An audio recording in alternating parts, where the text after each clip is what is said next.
નમસ્કાર મિત્રો, સ્વાગત છે તમારું આપણી આ યુટ્યુબ ચેનલમાં જેનું નામ છે ગુજરાતી જીકેની જમાવટ।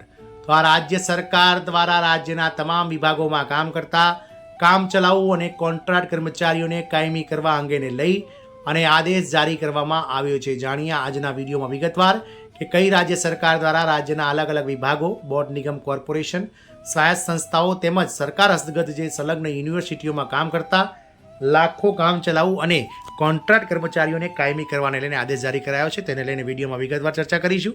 તો વિડીયોના અંત સુધી આપ બન્યા રહો। જો આપ અમારી ચેનલમાં પહેલી વાર વિડીયો જોતા હોય તો અમારી ચેનલને લાઇક, શેર અને સબસ્ક્રાઇબ કરવાનું ભૂલશો નહીં, જેથી કરીને ચેનલ પર મૂકવામાં આવતા આવા સરકારી કર્મચારી, કોન્ટ્રાક્ટ કર્મચારી વગેરેને લગતા પરિપત્રો, સમાચારો તમને સરળતાથી ઉપલબ્ધ થઈ જાય।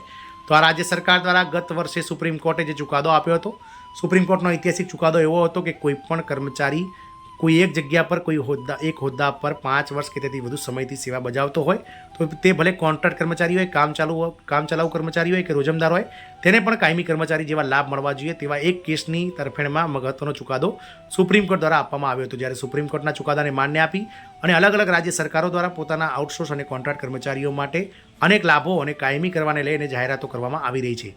ત્યારે ઉત્તરાખંડ સરકાર દ્વારા પણ જે છે તે અલગ અલગ વિભાગોમાં કામ કરતા તમામ કામચલાઉ કર્મચારીઓને કાયમી કરવાને લઈને એક આદેશ જારી કરવામાં આવ્યો છે।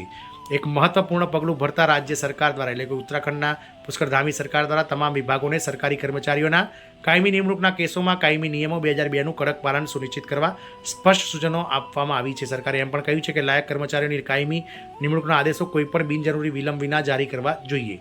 આ સંદર્ભમાં સચિવ કાર્મિક એટલે કે શૈલેષ બાગોલી દ્વારા જારી કરાયેલા સરકારી આદેશ અનુસાર તમામ મુખ્ય સચિવો, વિભાગના વડાઓ, કાર્યાલયના વડાઓ, વિભાગીય કમિશનરો અને જિલ્લા મેજિસ્ટ્રેટને તેમના તાબાના વિભાગોમાં કાર્યરત એવા તમામ કર્મચારીઓની સમીક્ષા કરવાનો નિર્દેશ આપવામાં આવ્યો છે। અને જેમણે પ્રોબેશનર અવધિ પૂરી કરી છે અને જેમની પ્રોબેશન અવધિ લંબાવવામાં આવી નથી અને જેઓ નિયમો મુજબ તમામ પાત્રતા માપદંડોને પૂર્ણ કરે છે આવા કર્મચારીઓને કાયમીકરણના આદેશો સમયસર જારી કરવા જોઈએ। સરકારી આદેશમાં એ પણ સ્પષ્ટ કરવામાં આવ્યું છે કે ઘણા એવા કિસ્સાઓ સામે આવ્યા છે કે જેમાં કર્મચારીઓને બઢતી આપવામાં આવી છે પરંતુ તેમની કાયમી નિમણૂક અંગે હજુ સુધી કોઈ પણ સ્પષ્ટ આદેશ જારી કરવામાં આવ્યો નથી। આવા કેસોની તાત્કાલિક સમીક્ષા કરવા અને જરૂરી આદેશો જારી કરવા સૂચના આપવામાં આવી છે। સચિવ શ્રી બાગોલીએ જણાવ્યું હતું કે ઘણા વિભાગો દ્વારા પ્રોબેશનર પૂર્ણ થવા છતાં કાયમી આદેશો જારી ન કરાવવાથી સંબંધિત કર્મચારીઓના પગાર, સુરક્ષા, સેવા સંકલન અને પેન્શન સંબંધિત લાભોમાં અવરોધો ઊભા થઈ રહ્યા છે, પરંતુ તે કાનૂની વિવાદોની પરિસ્થિતિ પણ ઊભી કરી રહ્યા છે। તેમણે કહ્યું કે આ કાયદેસર અને શિસ્તબદ્ધ જાહેરાત વહીવટની ભાવના વિરુદ્ધ છે।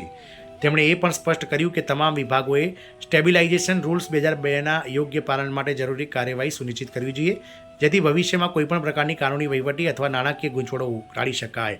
આ છત્તીસગઢ સરકાર દ્વારા, ઉત્તરાખંડ સરકાર દ્વારા જે છે તે આ કર્મચારીઓને કાયમી કરવાને લઈને કડક આદેશ જારી કરવામાં આવ્યો છે। જય હિન્દ, અસ્તુ।